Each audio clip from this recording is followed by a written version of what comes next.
This is an iHeart podcast. Guaranteed human. Work can be a little weird. Cringy training seminars, coworkers who won't stop talking about their plant, forgetting the mute button at an inopportune moment. We have to deal with a lot on any given workday. Sometimes it can feel hard to thrive and move forward in your career. Well, that's where LinkedIn comes in. LinkedIn helps you get ideas and insights from experts in your field, connect with people professionally, grow your network, and access tools designed to help you find the right fit for your next role. Whether you're just getting started, figuring out your next move, or looking to accelerate your career, LinkedIn is built to support you at every stage because LinkedIn is the network that works for you. Visit linkedin.com/knowstuff to learn more.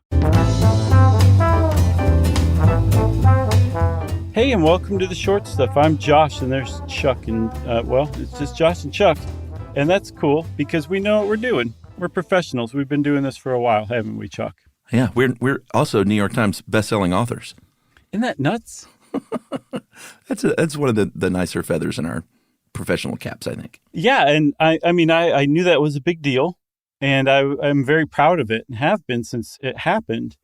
But after researching this, I'm like, wow, this is a really, really big deal, especially considering that we were on there for 4 weeks.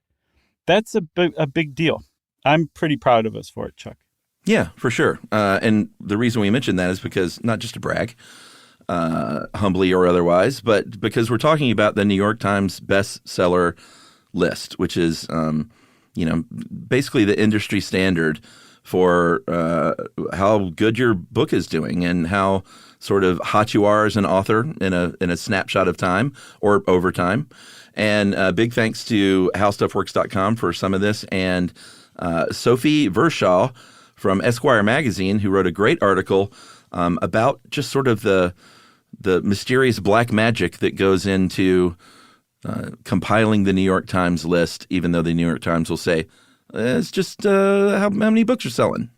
Yeah, they publish their methodology, so you know kind of what's going on, but you don't really know exactly what's going on. And there's a lot of people in the publishing world that are very suspicious of the New York Times and their bestseller list, even though the New York Times goes to great pains to point out that the New York Times bestseller list desk is independent of the editorial desk, advertising, business, culture, even the book review desk. It's a separate department. Mm-hmm. And the reason that they point that out is because they're saying our bestseller list is insulated from pressure from anybody who might be like, this publisher is a huge advertiser with the Times. Why don't you just, bump this one up from 11 to 10 so it can be on the bestseller list? They're saying that they are immune to that kind of thing, and that their list is, like you said, it's a numbers game, and it's not curated or editorialized. That's right. That's what they say about it.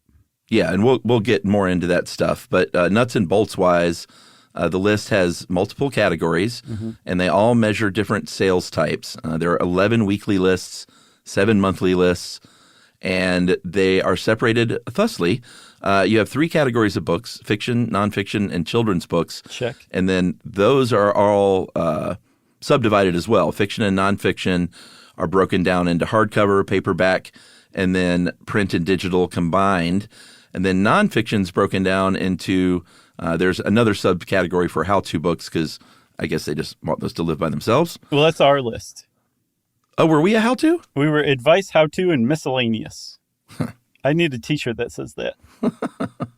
And then kids' books are divided into middle grade, hardcover, which is all one category, picture books, series, and young adult hardcover. And then you got your monthly list, and that's where you can find like audiobooks, graphic novels, manga, stuff like that. Yeah, mass market paperbacks, which I was like, what's the difference between mass market paperbacks and regular paperbacks? Mass market paperbacks are printed cheaply, and they're distributed like magazines. So they're kind of like their own separate thing. The kind you find in like a little spinner rack at the airport. That's a mass market paperback. All right. So they say, the New York Times says, all right, we have data sources. We keep them confidential because they want to, quote, circumvent potential pressure on the booksellers and prevent people from trying to game their way onto the list. We'll talk a lot about the fact that that still happens probably after the break. But they keep their data sources confidential. They say that they don't use data aggregators and that they're just getting this data from booksellers, but people in the publishing industry say, I just don't see how that's possible. They've got to use aggregators, but they say they don't. Yeah, they say that every week, thousands of book retailers, digital and brick and mortar, send them their sales for hundreds of thousands of books, and that they weight them differently. Like indie bookstores might get slightly more consideration than, say, like a Barnes and Noble. That's like the details of the formula that no one knows about. But they say that that's where they get their numbers from. That's where they get their data from. And yeah, like you said, some people are just like, that's just not possible. There's something called ReaderLink. There's something called BookScan. These are huge aggregating tools that there's no way the New York Times bestseller list is just completely ignoring those. Yeah, but I mean, they say they don't. So it's kind of one of those things where they won't reveal all their methodology. I mean, they print their methodology, but like they don't tell you.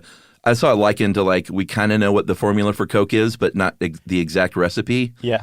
And that's basically what's going on, because there are plenty of instances where people can point to raw sales data and say, well, hey, the number 8 book sold more books than the number 4 book. How can that be? And the New York Times will say sales data is just one factor and the rest is none-ya. Yeah, it's like an impenetrable fortress, and they're really, really good on leaks. Like, you don't leave the New York Times bestseller desk. And if you do, you probably turn up dead within a week or two in your apartment. It's in a body bag? Mm-hmm. All right, should we take a break? Sure. All right, we'll take a break and we'll talk about gaming the system right after this.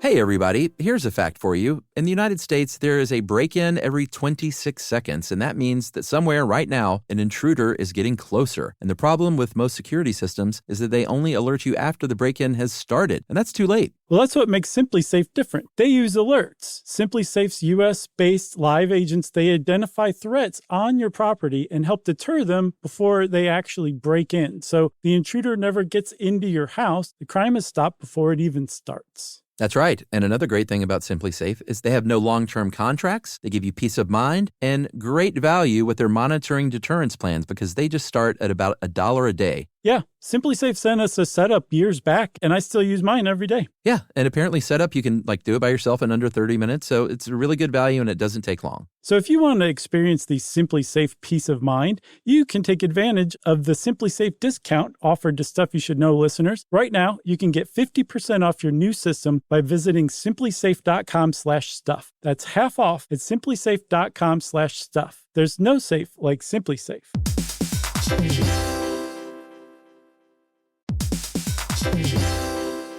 Work can be a little weird. One minute you're in a meeting that could have been an email. The next you're trying to decode corporate jargon that somehow means nothing. And don't even get us started on the quick sync that turns into a 45-minute deep dive.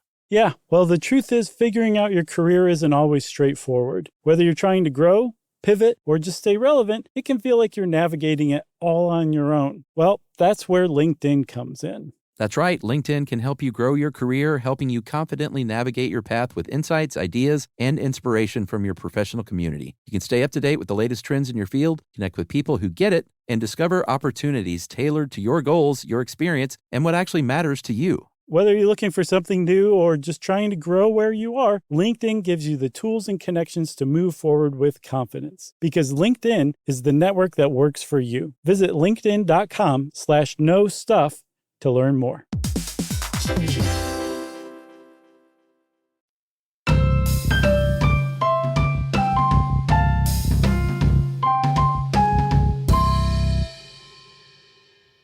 So, Chuck, we're back, and you mentioned people gaming the system. It's actually quite possible. It's been done before, and as we'll see, it's apparently routinely done from everybody from insidious actors, bad actors, Yeah, to entire publishing houses, their entire publicity department. That people have just figured out how to if not directly game the New York Times bestseller list to get on it, at the very least tip the odds in their favor as much as they can.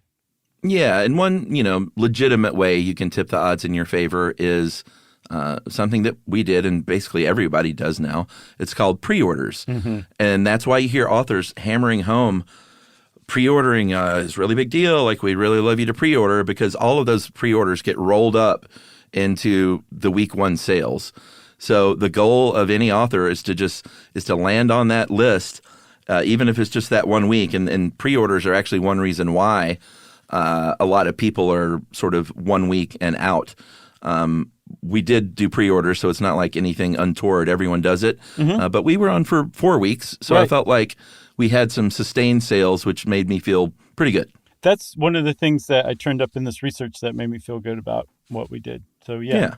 So that's one way to game sales. Another way to do it is involved in pre-orders. We did giveaways. Some people do like speaking engagements. If you ever go see an author and you get a book, like the price of admission gets you a book, mm-hmm. that's done to game pre-orders too. Because if you do, X number of speaking engagements and, you sell 100 books at each one, those count toward that first week.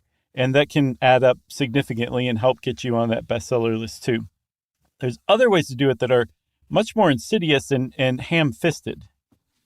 Yeah, like there are companies, and they're not going to say this, they're not going to advertise this on their website, but apparently there have been some, Washington Post wrote about some of this stuff, and the New York Times. There's one company called Book Highlight that people, publishing insiders say, here's what you can do with a company like that, is you can, as an author, say, here's 20 grand. I want you to go out and buy, however many copies of books that can buy through various, independent booksellers, spread it out, buy them in small enough chunks so it looks like organic sales. Right. It's basically book laundering, really. Yeah, for sure. Well put. And then all of a sudden you're rolled up into a week one, bestseller list debut, which is what you're really after, because just being on the list means you're going to sell more books. Right. And authors would hire Book Highlight because the author ends up owning those books, and they can either give them away, they can turn around and sell them if they want to. But like you said, it's a business investment. It's a shady, unethical business investment that tricks people into thinking your book is very popular.